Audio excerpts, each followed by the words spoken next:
Mais tarde, estudando a neurociência, eu vou descobrir que os pensamentos, as emoções que nós vivemos vão construindo redes neurais que são reforçadas cada vez que nós pensamos em nosso passado. Cada vez que eu lembrava, ou cada vez que eu sentia aqueles medos imaginários ou reais, eu reforçava as redes neurais que diziam para mim, de forma subconsciente, é claro, você não é merecedor, você não pode ser feliz, você é culpado. E, por incrível que pareça, ao longo da minha vida eu vou fazer muitas psicoterapias, mas todas elas, ao fazerem com que eu debruçasse sobre este passado, reforçavam, veja bem, reforçavam esses condicionamentos, reforçavam essas crenças limitantes, reforçavam o que depois eu descobri, de uma forma que me deixou perplexo, ser uma zona de conforto. Você pode imaginar que o sofrimento seja uma zona de conforto? Pois sim, pode. Quando nós entendemos ou quando nós estudamos que o conhecido, o familiar é a nossa zona de conforto, independe se esse familiar ele é satisfatório ou não, porque ele ainda é o conhecido. E quando nós vivemos dessa forma e olhamos para o desconhecido, o desconhecido é ainda mais assustador. Nós temos medo daquilo que não conhecemos. E esse processo ele é parte, né, da estrutura mental, né, do modo, vamos chamar assim, do modo de sobrevivência. Dentro do conhecido, o nosso cérebro nos ajusta porque ele sabe como sobreviver.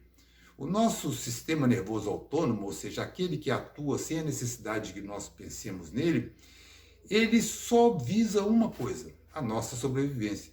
E dentro deste processo, deste modo de sobrevivência, o conhecido é sempre menos perigoso que o desconhecido. Mas não é verdade em relação à nossa capacidade de vida, à energia divina que existe em nós, aos potenciais imensos e desconhecidos para nós que nós precisamos nos lançar neles para descobrirmos novas possibilidades. Mas, pois bem, então ali, por volta dos meus 20 e poucos anos, eu não consegui. Parecia que a vida ia sorrir, estava sorrindo para mim, mas essas crenças limitantes fizeram com que eu movimentasse um imenso processo de autossabotagem. Autossabotagem, você sabe o que é a autossabotagem? É quando nós estamos diante da possibilidade de sermos felizes, de vivermos bem, nós, por crenças subconscientes de que não somos merecedores, começamos a puxar o nosso próprio tapete. Só que, é claro, nós não vemos assim quando essas coisas estão acontecendo. Nós acreditamos que não temos outra opção, mas quando vamos ver o que aconteceu comigo, quando eu fui ver, eu tinha saído da escola, saído do trabalho, terminado as relações, me afastado de todos e voltado para a casa dos meus pais e ficado em profundo estado de depressão. Este foi um estado avassalador. Já nessa época, eu fazia psicoterapias, tomava medicamentos, mas esses medicamentos e estas psicoterapias, no fundo, diziam para mim: você está doente, você perdeu, você não merece. E essas mesmas crenças. Veja, eu gostaria que você entendesse que muitas vezes nós olhamos para frente e dizemos assim: não, quando o tempo passar, eu não vou mais sentir isso, as coisas vão mudar. Mas, na verdade, quanto mais o tempo passa, se nós não fizermos uma intervenção que funcione efetivamente, quanto mais passa o tempo, mais reforçado são estes condicionamentos mentais. Toda vez, como eu já disse, toda vez que nós pensamos no passado, reforçamos as crenças limitantes relacionadas a ele e acabamos projetando esse passado para o nosso futuro.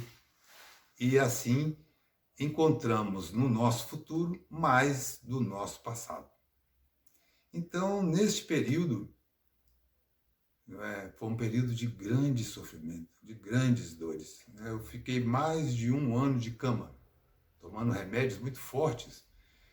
Àquela época, os antidepressivos eram muito fortes, e causavam assim, efeitos colaterais intensos, como sobrepeso, fadiga extrema, enfim, falta de vontade de viver, que já era originado da própria depressão, ou seja, tinham como objetivo o que ainda tem até hoje, que nós sobrevivamos, que nós nos mantenhamos vivos, que os pensamentos de morte, os pensamentos autodestrutivos, não assim nos levem a agir de forma mais contundente contra nós mesmos. E durante esse processo, então, eu na busca de um novo rumo para a minha vida, eu decidi que a arte seria a forma de curar. E com muitas dificuldades, acabei indo para o Rio de Janeiro estudar teatro. E depois de muitas lutas, anos de idas e vindas, onde os processos depressivos prosseguiam, e agora às vezes agravados de tensões, porque eu ainda tinha que solucionar meus problemas de autoimagem me relacionando com o público. Então isso gerava tensões imensas que de quando em quando me levavam a processos de fuga. Então eu fui para vários lugares, um curso que demoraria 4 anos, demorou 5, porque por várias vezes eu fugi para um lugar ou para outro, tentando achar uma solução mágica. Mas hoje, quando eu olho para trás e vejo que eu não preciso mais de buscar nenhuma solução mágica, eu efetivamente encontrei a alegria de viver, a paz de espírito. E eu estou compartilhando, até com certos detalhes, a minha história, para que você saiba, que você possa aquilatar, que se foi possível para mim, também será possível para você.